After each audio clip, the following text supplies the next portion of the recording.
I can't practice yoga because I'm not flexible. Is this you? Is this your excuse? Stick around so you can find out why that's not a good reason not to practice yoga.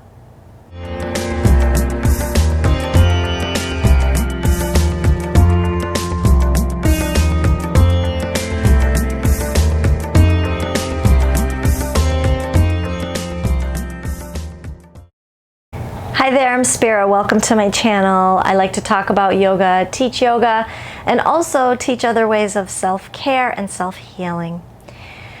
So today's topic is the people who say, I can't practice yoga for whatever reason. I'm not flexible, I smoke cigarettes, I'm not healthy, I'm not skinny, I'm not whatever.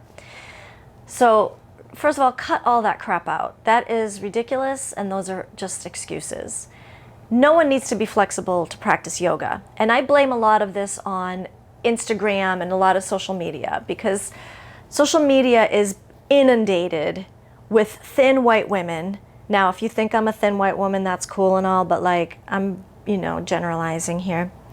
Doing these insane pretzel-y poses, which, by the way, a lot of the poses you see on Instagram, they're not even really yoga poses. A lot of them are just poses. And also, they're not really regular people who started practicing yoga. A lot of the people that you see that do these complicated poses, either they've been practicing yoga for 30 years, or they started taking dance lessons when they were like 2, or gymnastics, and so they've always been flexible. That's why they make it look so hard and complex. Okay, I've been practicing for over 20 years and I still can't do a lot of those poses. So please do not let that intimidate you. That is not the goal of yoga. The goal of yoga is never to do those poses. And like I said, some of which aren't even poses. The Dalai Lama once said in an interview, meditation, I'm not good at meditation. I'm terrible at meditation. That's why I practice all the time.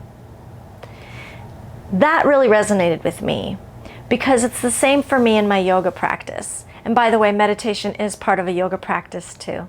I'm not good at it. I'm not good at yoga. I'm not good at anything that I'm practicing at. I will be a student forever. Can I teach it? Of course I can.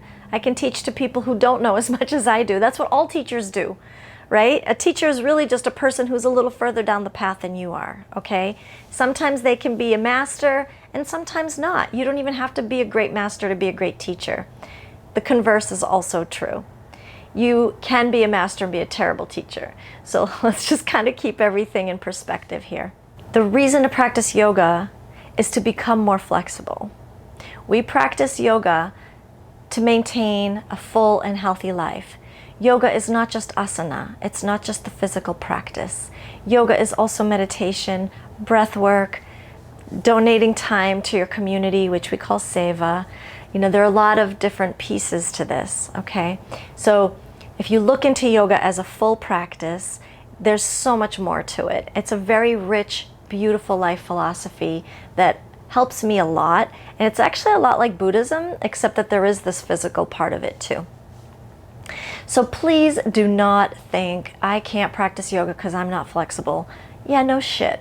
That's why we practice, okay? So just get on your mat, sign up for a beginner's class, start small, take baby steps, don't push yourself. Oh my God, please do not push yourself. That's how people get hurt.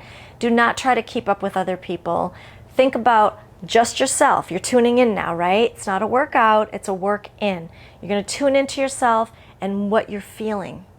So as long as you can remember that doing a yoga pose correctly is not about how you look, but it's about how you feel. If you're feeling the stretch that the teacher is trying to help you get to, you're in the pose. It doesn't matter if you look like the teacher or the person next to you or the person behind you. Who cares what they're doing? They're on their own trip. They're on their own journey. Just focus on yourself and you'll do great. No more excuses. If you smoke cigarettes, so what? Practice yoga. Some people exercise and smoke cigarettes. If you want to quit smoking someday, then maybe you will. But the more pressure you put on yourself to do it before you do other things is ridiculous. And I say this as someone who smoked for like 30 years of my life, off and on. It's crazy. I know, it's crazy. I'm not ashamed of it because, well, mainly because I'm not smoking now. But who's to say I won't have some crazy life event a year from now and I'll start smoking again? Whatever, it's not important, you know? Stop with the judgments. Just get on the mat. If you feel good and you decide that you want to quit later, then you quit later. Just get on the mat and just really experience yoga and see how good it can make you feel, and then take it from there. Don't overthink it. Just get on your mat. And if you're not sure how to even do that, oh my God, look at my channel. I have a bunch of really, really easy videos for beginners, especially just pick any of the practices that say gentle yoga. Gentle yoga, just try it. And I give a lot of good explanations and modifications. You've got nothing to lose, okay? Just get on your mat. Anyway, I hope this video was helpful for you, and if I have convinced you in any way to try to get on your mat, that would be awesome. And please comment below if you think you might, because that would be awesome also to hear that, okay? And thank you for joining me. If you did like the video, hit the like button, and if you want to see more, hit the subscribe button. Thank you for joining me. I hope you have a really beautiful day. Namaste.